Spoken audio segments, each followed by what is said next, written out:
నమస్కారం, welcome to I dream. ధర్మ మార్గం విత్ విజిత కార్యక్రమానికి స్వాగతం. ప్రస్తుతం మనతో పాటు ఉన్నారు దివ్య విశ్వశక్తి పరివార్ ప్రచారకులు స్వామి ఓం స్వరూప్ గారు. ఇప్పుడు వారితో మాట్లాడి మన సందేహాలన్నింటినీ కూడా నివృత్తి చేసుకునే ప్రయత్నం చేద్దాం. నమస్కారం అండి. దివ్య విశ్వ స్వరూపులందరికీ కూడాను దివ్య ఆశీస్సులు. మామూలుగా శనేశ్వరుడు అనగానే అందరూ భయపడుతూ ఉంటారు. చాలామందికి ఏలినాటి శని అని, అష్టమ శని అని, అర్ధాష్టమ శని అని చెప్పి అంటారు. ఒక్కొక్కటి కొన్ని సంవత్సరాల పాటు వాళ్ళ జాతక రీత్యా వాళ్ళ పైన ప్రభావం ఉంటుందని అంటూ ఉంటారు. మరి శనేశ్వరుడికి సంబంధించిన ఒక రోజు అంటే ఆయన జన్మించిన తిథి త్రయోదశి అని చెప్పి శనివారం ఆయనకు సంబంధించిన రోజుగా ఇలా ఉంటూ ఉంటాము. అయితే ఇప్పుడు ఈ చైత్ర మాసంలో వచ్చే శని త్రయోదశి రోజున ఇలా ఏలినాటి శని ద్వారా కానీ మిగతా వాటి ద్వారా ఇబ్బంది పడుతున్న వాళ్ళు ఎవరైనా ఉంటే వాళ్ళు ఏదైనా చేసుకొని దాని నుంచి బయటపడే అవకాశం ఉందా? అంటే కొద్దో గొప్ప మొత్తం బయటపడకపోయినా దాని ప్రభావం తగ్గించుకునే అవకాశం కలుగుతుంది, సందేహం లేదు. వారి శని భగవానుల యొక్క కృప కరుణ కటాక్షాలు కలుగుతాయి చేసుకునే వాళ్ళని బట్టి. సాటర్న్ అని ఇంగ్లీష్లో అంటాము. శని గురించి కూడా కొంత మనం తెలుసుకుంటే కొంచెం బాగుంటుంది. శనీశ్వరుడు నిజంగా చాలా గొప్ప దేవుడు. ఎలా? ఆయన గమనమే స్లో.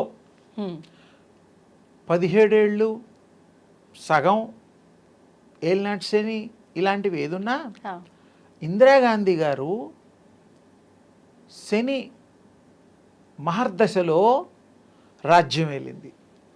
ఇది ఏలినాటి శని ప్రభావం ఉన్న సమయంలో 17 ఏళ్ళు 17 ఏళ్ల సాటర్న్ పీరియడ్లో అమ్మ మన ప్రైమ్ మినిస్టర్ ఆఫ్ ఇండియా తల్లి అంటే ఆవిడకి మంచి జరిగింది కదా. కాంబినేషన్స్ ఉంటాయి, అది వేరే విషయాలు. శని మంచి చేసే దేవుడు అని ఎందుకు అంటున్నాను అంటే భయపడకుండా ఉండడం కోసం ఒకటి. రెండోది అర్థం చేసుకోవాలి, శనీశ్వరుడి యొక్క గమనం నడక నెమ్మది వేరే ప్లానెట్స్తో కంపేర్ చేస్తే. తర్వాత రియలైజేషన్ ఇచ్చేటువంటి శనిదేవుడు. ఓకే, ప్రతిదీ మనకు అర్థం అవడానికి మనకి తెలుసుకోవడానికి టైం ఇస్తాడు. రియలైజేషన్ అంటున్నా. అందుకే శని మరి ఏదో ఒక టైంలో మనకి వారి అనుగ్రహం ఉండాలి. శని పట్టడం కాదు ఇక్కడ అర్థం. శని యొక్క కృప మనకు ఉండడం వల్ల రియలైజేషన్ వస్తుంది. అంటే కృప ఉండడము అంటే ఆయన దయ. ఎటువంటి సందర్భాల్లో ఆయన శని వచ్చిందంటే మనం భయపడుతూ ఉంటాంగా, అవును, జాగ్రత్తగా ఉంటాంగా. అవును, అమ్మో నాకు శని వచ్చాడు 2.5 ఏవో 7 ఏళ్ళు ఇవన్నీ భయపడుతూ ఉంటాం. భయపడాల్సిన అవసరం లేదు. ఎందుకు? అంత జాగ్రత్తగా నువ్వు ఉంటే ఇంకా బాగుపడతావు అని ఎందుకు తీసుకోరు? నీకు ఇబ్బందిగా కలగడానికి వీలుందని చెప్పినప్పుడు ఆ ఇబ్బందిని దూరం చేసుకోవడానికి మనిషి ప్లాన్ చేస్తాడు కదా. ఖచ్చితంగా చేస్తారు. మరి శనీశ్వరుడు గొప్పవాడు, మంచివాడు, ఎవరికి చెడు చెయ్యడు, రియలైజేషన్ ఇస్తాడు. అంటే ఆ ప్రభావం ఉన్న 7 సంవత్సరాలు కూడా మనకు మీరు జాగ్రత్తగా ఉండాలి. జాగ్రత్తగా ఏవే పనులు ఎవరు అసలు 24 గంటలు జాగ్రత్తగా ఉండాలి, మంచిదే, నిద్రపోయినప్పుడు తప్ప.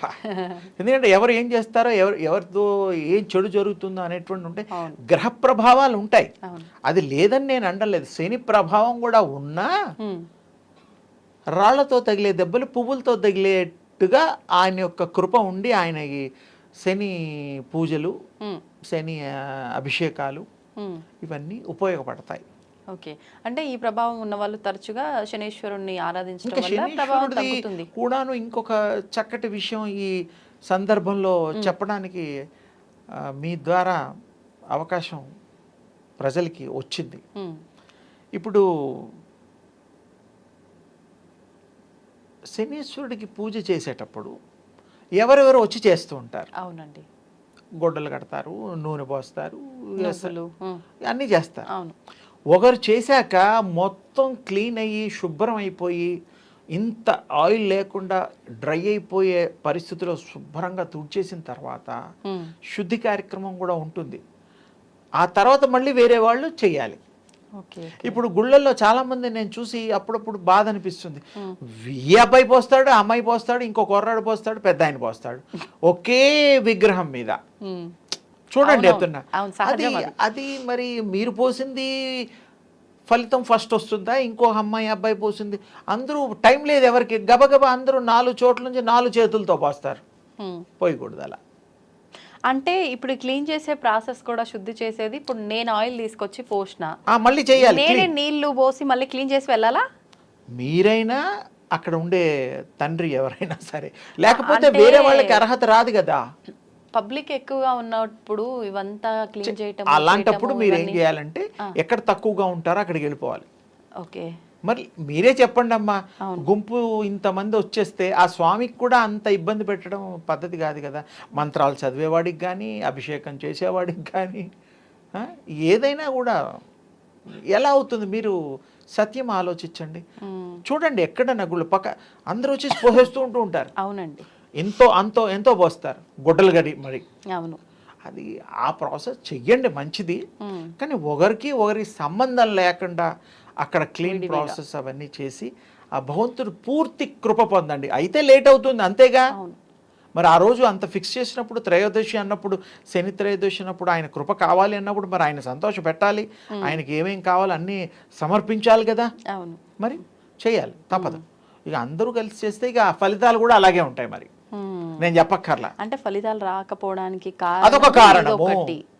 మీరే చెప్పండి, మరి ఒక బుడ్డాడికి ఒక్కొక్క ముద్ద పెడతాం, అమ్మమ్మ, నాన్నమ్మ, తండ్రి, పిన్ని అందరూ ఒక ముద్ద ఒకేసారి ఎలా పెడతారమ్మా? పోల్చడం కాదు, ప్రాక్టికాలిటీ చెప్తున్నా. ఒక్కొక్కరు పెట్టండి, ఏం కాదు. అలాగే ఒక్కొక్కరు పూజ చేసుకోండి, కానీ చేసుకున్నప్పుడు మొత్తం అయితేనే ఇది అవుతుంది. లేకపోతే అది ఒకరికొకరికి ఇబ్బందులు కూడా కలుగుతాయి. ఎందుకంటే వారు చేసిపోయింది శుభ్రం లేకుండా మళ్ళీ మీరు చేస్తే అవును అది కాంటాక్ట్స్ అవుతాయి. సూక్ష్మాతి సూక్ష్మమైనటువంటి అర్థం ఉంటుంది దాంట్లో. ఓకే, అదేమిటంటే మరి అందరికీ తెలియాలని ఇంత క్లియర్గా చెప్పడం జరిగింది. అది ఫలితం తప్పకుండా వస్తుంది, చేసుకోవచ్చు. రోజు కూడా అభిషేకం చేసుకోవచ్చు. మాస శివరాత్రి వచ్చేటువంటిది ఎలాగ చేసుకుంటున్నామో అలాగే శనేశ్వరుడికి మనం ఎవరికి ఏదైనా చేయదలుచుకుంటే చేసుకోవచ్చు, మంత్రం చదువుకోవచ్చు, చెయ్యొచ్చు, ఆయన కృప పొందొచ్చు, ఆయన అనుగ్రహం తప్పకుండా ఇప్పుడు ఉంటుందమ్మా. ఆయన దయ ఉంటుంది మన మీద. ఆయన ఒక్కటే మనకి ఏదైనా ఏ ఎఫెక్ట్ అయినా స్లోగా చేస్తాడు, ఇమీడియట్గా యాక్సిడెంట్ చేయడు, ఇమీడియట్గా మీకు చెడు చేయడమ్మా. వేరేవన్నీ ఇమీడియట్గా కొన్ని అయ్యే గ్రహాలు ఫోర్స్ ఉంటాయి. సాటర్న్ స్లో, నిజమైన మంచి దేవుడు. అంటే మంచైనా చెడుగానే జరుగుతుంది, స్లోగానే జరుగుతుంది, చెడైనా స్లోగానే జరుగుతుందా? ప్రభావం అనేది స్లోగానే ఉంటుంది. ప్రభావం స్లోగా ఉంటే మీకు మంచిది కదా, తొందరగా అయితే కష్టం కదమ్మా. అంటే ఈలోపు మనం ఏదో ఒక నిర్ణయం తీసుకొని దాన్ని మార్చుకునే రియలైజేషన్ అని అందుకే మాట్లాడా. ఏదన్నా జరగబోతోంది కరెక్ట్గా ఆలోచించాలంటే టైం కావాలి. సెకండ్లో నువ్వు చేయమంటే ఎట్లా చేస్తాం మనం? అవును, ఏదో బెడ్ మీద పడుకొని డాక్టర్స్ అంటారు ఇమీడియట్ ఆపరేషన్ అన్నట్టు కాదు కదా. సజెషన్ తీసుకోవడానికి కొంత డబ్బు చూసుకోవాలి, బెడ్ మీద అవసరం. అది ఇప్పుడైతే ప్రత్యేకించి ఆ రోజున మనం చేయాల్సింది నవగ్రహాల ప్రదక్షిణలు. ముందు శనేశ్వరుడికి సంబంధించింది విశేషంగా వారికి ఎవరెవరికి విధంగా ఇస్తామో నువ్వులు సంబంధించిన తైలాభిషేకాలు ఇవన్నీ చేస్తే చాలా మంచిది. ఇప్పుడు పూర్తిగా తడవాలి కూడా విగ్రహం. ఓకే, అది ఇంకొక పాయింట్. మొత్తం ఎక్కడ తడవకుండా కాదు, మొత్తం కంప్లీట్గా డిప్పు లాగా అనుకో, తడిస్తేనే అప్పుడు ఆ స్వామికి అది పద్ధతి. ఏదో వేసామంటే ఒక స్పూన్ వేయడం అలా కాదమ్మా. ఒక గిన్నెలో బుడ్డి గిన్నెలు, అంత పెద్ద విగ్రహానికి ఇంత బుడ్డి గిన్నె ఎక్కడ సరిపోతుంది, మొత్తం వేయాలి, బాగా కారాలి, ఇలా మునిగిపోవాలి. అందుకే ఇంగ్లీష్ పదం వాడాను, మునకేయాలి. ఆ స్వామిని అర్చించుకోవాలి, అంత ప్రేమగా ఆరాధిస్తేనే ఆ స్వామి కృప చేస్తాడు, ఫోర్స్ తగ్గిస్తాడు.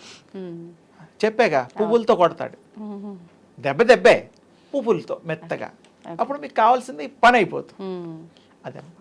ఇప్పుడు ఈ నవగ్రహ ప్రదక్షిణ తర్వాత చాలా మంది ఫస్ట్ ఆలయంకి వెళ్ళగానే నవగ్రహ ప్రదక్షిణ చేసి కాళ్ళు కడుక్కున్న అనంతరం ప్రధాన ఆలయంలోకి వెళ్ళి దైవాన్ని దర్శించుకుంటారు. కరెక్ట్ పద్ధతి అంటారా?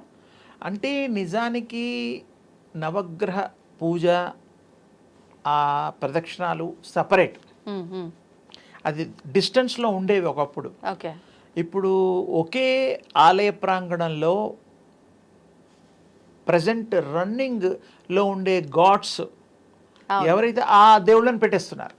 దేవుళ్ళకి కూడా ట్రెండింగ్ ట్రెండ్ ఇప్పుడు అంటే అనకూడదు. ఇప్పుడు ఒక ఆలయం ఆంజనేయ స్వామి అంటే ఆంజనేయ స్వామి ఉండేవారు ఒకప్పుడు, శివాలయం అంటే శివాలయమే ఉండేదమ్మా.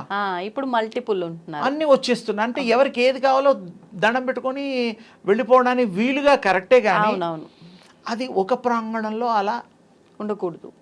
అది మన పూర్వం గుళ్ళు చూడండి. అవును, ఇప్పుడు లక్ష్మీనరసింహ స్వామి టెంపుల్ ఉంది యాదగిరిగుట్టలో, అక్కడ వేరే దేవుడు ఎవరున్నారు? ఆయన పక్కన ఉంటాడు కదా, లక్ష్మీనరసింహ స్వామి వారే ఉంటారు. అక్కడ ఆంజనేయ స్వామి ఉంటే ఆంజనేయ స్వామికి సపరేట్ ఉంది, యాదగిరిగుట్టలో సపరేట్గా విడిగా ఉంటుంది. ప్రతి దేవుడికి సపరేషను, ఆవరణ, ఆ యొక్క ప్రహారీ గోడలు అన్నీ విడిగా ఉంటాయి. అప్పుడు ఏమవుతుంది, దానికి శక్తికి సంబంధించిన ఆ యొక్క నిర్ణీతమైనటువంటి ఆ యొక్క దాన్ని ఏమంటారంటే హద్దు, శక్తికి హద్దు ఉంటుంది. ఇంకా గుళ్ళల్లో ప్రదక్షిణాలు చేసేటప్పుడు ఇంకా గమనించాల్సింది, కొంతమంది 27, 11 ఇలా లెక్క పెడుతూ ఉంటారు. దాని అర్థం ఇంకా లోతుగా చెప్తున్నాను. ఆ భూమిలో ప్రతిష్ఠ చేసినప్పుడు 1000 అడుగులు వరకు ఆ యొక్క శక్తి తరంగాలు ప్రసరిస్తూ ఉంటాయి. ఈ ప్రదక్షిణ చేసే వాళ్ళ కింద పాదాలకి అవి తగులుతాయి, ఆ శక్తి పుంజాలు.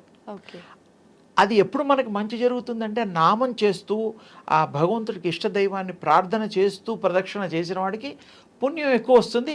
దీనికి మీకు ఎగ్జాంపుల్, మన వీజా వెంకటేశ్వర స్వామి హైదరాబాద్లో ఉన్నాడు.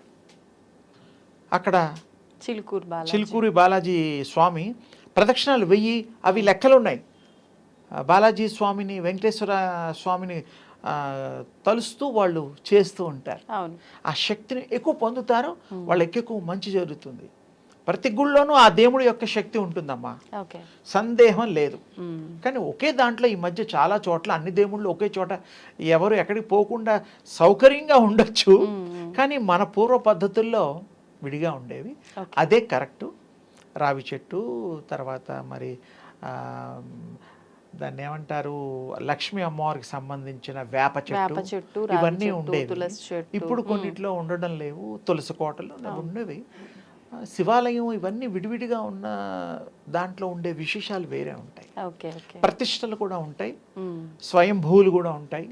వాటిని ఇవన్నీ స్థల పురాణం తెలుసుకొని మనం దర్శనాలు చేసుకుంటే మంచిది. సంతోషం అండి. అమ్మ శుభం తల్లి.